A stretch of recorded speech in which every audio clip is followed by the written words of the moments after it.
የአማራ ብልጽግና ከፍተኛ ውጥረት ውስጥ መግባቱ ተነገረ። ምክትል ጠቅላይ ሚኒስትር ተመስገን ጥሩነህ የብልጽግና አመራሮችን ለማረጋጋት ባህር ዳር መግባቱ ተነግሯል። በባህር ዳር ብልጽግና ቢሮ አመራሮቹ ቢሮአቸውን ለቀው ስለመጥፋታቸው ነው የተነገረው። በከተማዋ ከፍተኛ ውጥረት ነግሷል። መረጃውን በስፋት ታደምጣላችሁ። በጎንደር ሚካኤል ደብርን ለመቆጣጠር መንግስት በሶስት አቅጣጫ ኃይል እያንቀሳቀሰ መሆኑ ተነገረ። ኃይሉ ሜካናይዝድ ኃይልን ጭምር እያሰለፈ ነው ተብሏል። መረጃውን ታደምጣላችሁ። በሰሜን ወሎ መቄት ወረዳ ገረገራ ከተማ የፋኖ ኃይሎች መብረቃዊ ጥቃት ፈጸሙ። ጥቃቱ የተፈጸመው በአድማ ብተናና በሚሊሻ አባላት ላይ መሆኑ ደግሞ ጉዳዩን አነጋጋሪ አድርጎታል። ምንድነው የተከሰተው? ታደምጡታላችሁ። በምስራቅ ጎጃም ከፍተኛ ውጥረት ነገሰ። በምስራቅ ጎጃም በርካታ ወታደሮች ወደ ደንበጫ ከተማ እየተንቀሳቀሱ ነው ተብሏል። ከደንበጫ ወደ ምዕራብ ጎጃም ፈረስ ቤትም እንዲሁ መጠነ ሰፊ ስምሪት መወሰዱን የተነገረው። ፈረስ ቤት ከተማ በፋኖ ኃይሎች ከበባ ውስጥ ገብታለች በሚል አገዛዙ የሚይዘው የሚጨብጠው አጥቷል ተብሏል። መረጃውን እንዲሁ ለእናንተ በስፋት እናደርሳለን።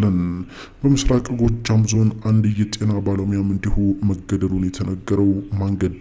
ለምን ተገደለ? መረጃውን ታደምጣላችሁ። ጤና ይስጥልን የተከበራችሁ የአዶኒ ኒውስ አድማጭና ተመልካቾቻችን፣ ዛሬ መስከረም 25 ቀን 2017 ዓ.ም የዕለቱ መረጃዎችን ይዤ ወደ እናንተ መጥቻለሁ። ሰብስክራይብ እያደረጋችሁ የደወል ምልክቱን ስትጫኑ የዚህ ቤተሰብ መሆን ትችላላችሁ። እስከ ዜናው ማብቂያ ድረስ አብራችሁን ቆዩ።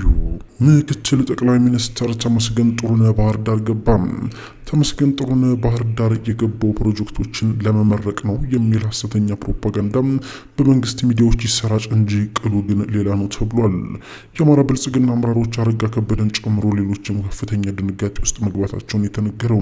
ከሰሞኑ በወሎ ግንባር መጠነ ሰፊ ሽንፈትን የተከናነበው የመንግስት ኃይል ከፍተኛ ኪሳራን በማስተናገዱ ምክንያት ነው የአማራ ብልጽግና አመራሮችም በእጅጉ እየተደናገጡ ተብሏል። የፋኖ ኃይሎችም ገዥና ወሳኝ ስትራቴጂ ቦታዎችን መቆጣጠር መቻላቸው ከነፍስ ወከፍ እስከ ቡድን መሳሪያ በርካታ ትጥቅና ሎጂስቲክስን በእጃቸው መግባቱ እና አረጋ ከበደን በእጅጉ እንዳስደነገጣቸው ተነግሯል። የአማራ ብልጽግና አመራሮችን ለማረጋጋት በሚል ነው ተመስገን ጥሩነህ ወደ ባህር ዳር እንዲገባ የተደረገው። ይሁን እንጂ ባህር ዳር ከገባ በኋላ አንዳንድ የአማራ ብልጽግና አመራሮችም ከቢሮአቸው ጠፍተው ስልካቸውንም ዘግተው በቢሮአቸው ውስጥ እንደሌሉ ለማወቅ ተችሏል።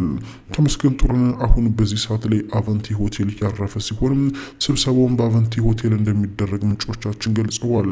ይሁን እንጂ የአማራ ብልጽግና አመራሮች አብዛኞቹም ከስራ ቦታቸው ላይ መጥፋታቸውን ተከትሎ ባህር ዳር ከፍተኛ ውጥረት እንደነገሰ ነው ለማረጋገጥ የተቻለው። በተመሳሳይ ወደ ምዕራብ ጎጃም ፈረስ ቤት ከተማ በርካታ የመንግስት ኃይል እየተጓጓዘ መሆኑ ተነገረ። በጎጃም ቀጠና ከፍተኛ ውጥረት ነግሷል። የፋኖ ኃይሎች በፈረስ ቤት ከተማ ዙሪያ መታየታቸውን ተከትሎ ፈረስ ቤት ከተማንም ሊያጠቋት ይችላሉ በሚል መንግስት አዳዲስ ምሪት እየወሰደ መሆኑን የተነገረው። ጎጃምንና ደቡብ ጎንደርን የሚቆጣጠረውን የምስራቅ እዝን እየመራ የሚገኘው ጀነራል መሐመድ ተሰማ ነው ይህንን ትእዛዝ ሰጥቶ በአሁን ሰዓት ላይ ፈረስ ቤት ከተማ ላይ ተጨማሪ የመንግስት ወታደር እየገባ የሚገኘው። ከደብረ ማርቆስ የተነሱ የመንግስት ወታደሮች ናቸው በደንበጫ በኩል አድርገው ዙ 23ን ጨምሮ በርካታ የነፍስ ወከፍና የቡድን መሳሪያዎችን ታጥቀው ወደ ፈረስ ቤት ከተማ የገቡት ተብሏል። በተመሳሳይ ወደ ዳንግላም በርካታ ተጨማሪ ኃይል ከባህር ዳር እየተንቀሳቀሰ መሆኑና እየገባ እንደሆነም ለማወቅ ተችሏል። በጎጃም ፋኖ መጠነ ሰፊ የሆነ ጥቃት ሊከፍትብን ይችላል በሚል ነው አገዛዙ በእጅጉ ተደናግጦ ቅድመ ጥንቃቄ እያደረገ የሚገኘው ተብሏል። በሌላ በኩል በሰሜን ወሎ መቄት ወረዳ ገረገራ ከተማ በአድማ ብተና አባላትና በሚሊሻ አባላት ላይ በተፈጸመ ድንገተኛ ጥቃት በርካቶች ሙትና ቆስለኛ ሆኑ። በከተማ በሚገኝ አንድ ሆቴል ላይ በተሰባሰቡ የአድማ ብተናና የሚሊሻ አባላት ላይ ነው ድንገተኛ የተኩስ ሩምታ በፋኖ ኃይሎች የተከፈተ ተብሏል። የፋኖ ኃይሎቹ በርካታ የሚሊሻና የአድማ ብተና አባላትን ከገደሉ በኋላ የነፍስ ወከፍና የቡድን መሳሪያዎችን በመያዝ ወደ ቀያቸው ወይም ደግሞ ከተማን ለቀው ወደ ካምፓቸው መሄዳቸውንም ለማወቅ ተችሏል። በገረገራ ከተማ የሚገኙ የሚሊሻና የአድማ ብተና አባላትም በከፍተኛ ሁኔታ መደናገጣቸውን ነው ለማወቅ የተቻለው። በርካታ ሰውም እንደተጎዳባቸው ተነግሯል። በተመሳሳይ በሸዋሮቢት ከተማ የብልጽግና አመራሮች እርስ በርስ ተመታቱ። በሸዋሮቢት ከተማ የብልጽግና አመራሮች ስብሰባ ላይ ያሉ ነው እርስ በርስ የተመታቱት ተብሏል። የሚሊሻ ጠርናፊው ስብሰባውን እየመራ ባለበት ሰዓት ልክ ስብሰባው ሲጠናቀቅም ሌሎቹ የብልጽግና አመራሮች ተኩስ በመክፈትም ከነአጃቢዎቹ የሚሊሻ ጠርናፊውን መግደላቸውን ነው ለማወቅ የተቻለው። በዚህም በሸዋሮቢት ከተማ ከፍተኛ ውጥረት የነገሰ ሲሆን የሸዋሮቢት ከተማ የሚሊሻ ጠርናፊን ጨምሮ በርካታ ባለስልጣናት እንደተገደሉ ነው ለማወቅ የተቻለው። አድማጮቻችን፣ በማዕከላዊ ጎንደር በለሳም እንዲሁ ከፍተኛ ውጥረት ነግሷል። በበለሳ ሚካኤል ደብር የተባለውን የፋኖ ቤዝ የሆነውን ቦታ ለመቆጣጠር የመንግስት ኃይል ግዙፍ የሆነ ኃይል በሶስት አቅጣጫ ማንቀሳቀሱ ነው የተነገረው። ኃይሉ የተነሳው ከባህር ዳርና ከአዲስ ዘመን ስለመሆኑም ተነግሯል። በሶስት አቅጣጫ ማለትም ከአዲስ ዘመን በሁለት አቅጣጫ እንዲሁም ደግሞ ደጎማ ከሚባል አካባቢ በአንድ አቅጣጫ ነው ወደ ሚካኤል ደብር እንቅስቃሴ እየተደረገ ያለው። አሁን ላይ የፋኖ ኃይሎችም የመንግስት ኃይል እየመጣ መሆኑን በማወቅ በተጠንቀቅ የቆሙ ሲሆን የመንግስት ኃይሎች ከርቀት ዙ 23 እና ሞርተር እየተኮሱ እንደሚገኙ ነው ለማወቅ የተቻለው።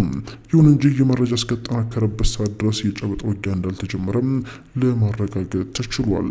አድማጮቻችን፣ በመጨረሻም በምስራቅ ጎጃም ዞን ሮቡ ገበያ ከተማ ሕክምና ባለሙያው ተገደለ። በስናን ወረዳ ሮቡ ገበያ ከተማ ጤና ጣቢያ ለበርካታ ዓመታት በሕክምና ሙያ ሲያገለግል የነበረው ውድነህ አንዳርጋቸው ነው የተገደለው። ፋኖን ታግዛለህ በሚል ሰበብ ከ2 ሳምንት በላይ በመንግስት ወታደሮችና በአካባቢው ካሬዎች ታስሮ ሲሰቃይ የቆየው ይህ የጤና ባለሙያ ትናንትና ሌሊት በአገዛዙ ወታደሮች ጥይት ተደብድቦ ስለመገደሉ ለማረጋገጥ ተችሏል። ከገደሉት በኋላም አስክሬኑን መንገድ ላይ ጥለውት እንደሄዱ ነው ምንጮች የገለጹት። አድማጭ ቤተሰቦቻችን፣ እስከዚህ ሰዓት አብራችሁን ስለቆያችሁ እጅግ አድርገን እናመሰግናለን። በሌላ መረጃ እንመለሳለን። መልካሙን ተመኘን።